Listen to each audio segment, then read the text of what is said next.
to me, my X-Men. Oh yes, sir. Um, I was pleasantly surprised about this. This was very good. Um, so I had a lot of reservations for this because we all know about what happened with the Rogue assets, but then the biggest thing was the showrunner left due to right now it's being reported as OnlyFans. But after watching this show, you could tell he knew what he was doing. He's a fan. Um, this this is why X-Men is so good. This is why X-Men is always good. It's a very human story. Um, and people always say X-Men's not woke. It's not a woke thing. It deals with a lot of discrimination, a little underlining racism and underlining sexism, but is very it's not in your face, but you can see it play out on screen if you think of it in that way. Um, but with that being said, let's talk about this.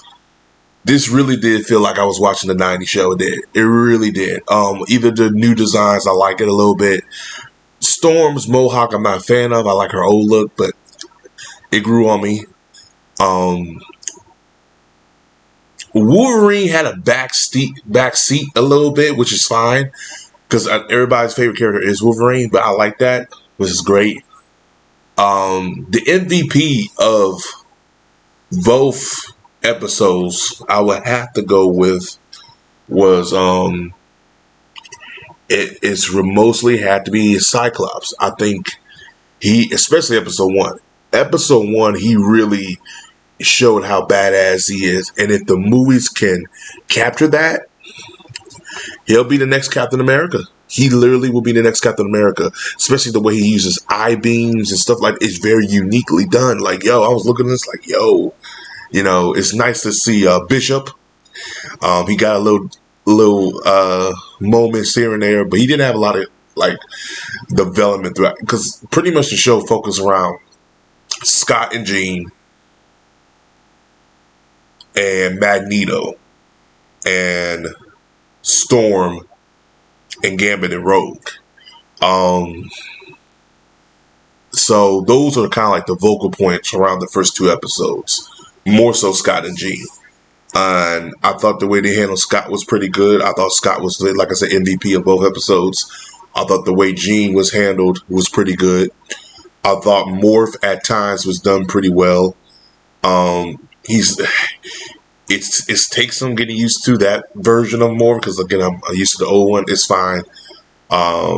It's kind of funny. He's a troll. Morph is a troll. He's pretty much going to be the troll throughout the show on certain things, which is fine.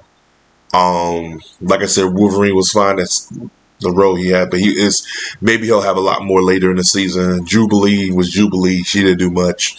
You know, but overall, yeah, it's pretty much how it's pretty much how the original, like season one, the humans versus X-Men is still a big thing. The Sentinels play a big part.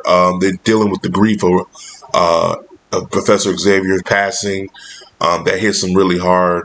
Cyclops takes the role as a leader, and some are not with it, some are with it. But by the end of episode one, they get with it until Magneto makes his appearance. But overall, I have nothing bad to say about it. People giving it 8s, people giving it 9. Rightfully deserved ratings. This is what I grew up with. So for this to be done properly well, and it was nice to get a proper fan to do it.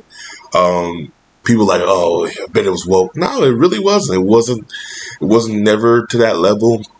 They presented every character, I guess, the way they should have.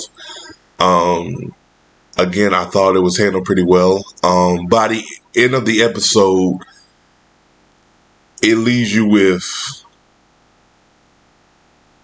like 2 or 3 cliffhangers. Because one character loses their abilities and another character's come out of left field, and you're like, oh Lord. And,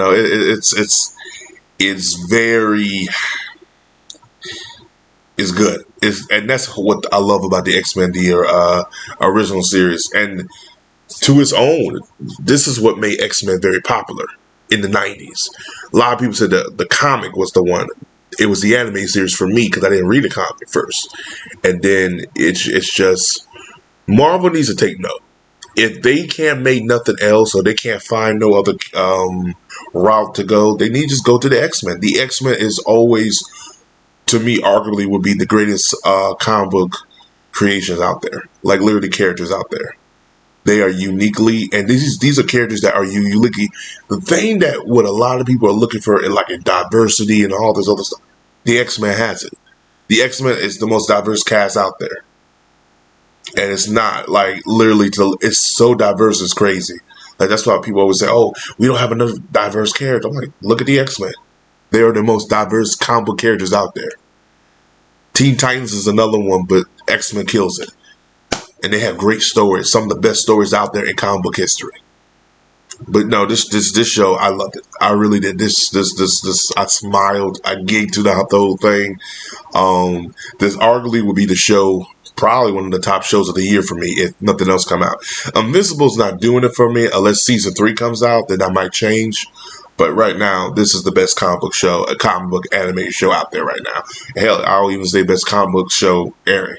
These 2 episodes like nailed it for me because they capture what the X-Men truly are, a family team dynamic.